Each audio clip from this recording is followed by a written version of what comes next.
Hello guys and welcome to the channel. Today I'm going to show you how you can simulate scan body temperature on your Motorola G73.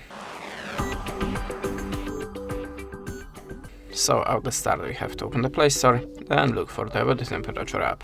Now just tap on this one and install it. After that of course launch it and skip. Now just wait a second to close the ad and go to the simulation section. Now just to start the scan process, just hold your finger in this place.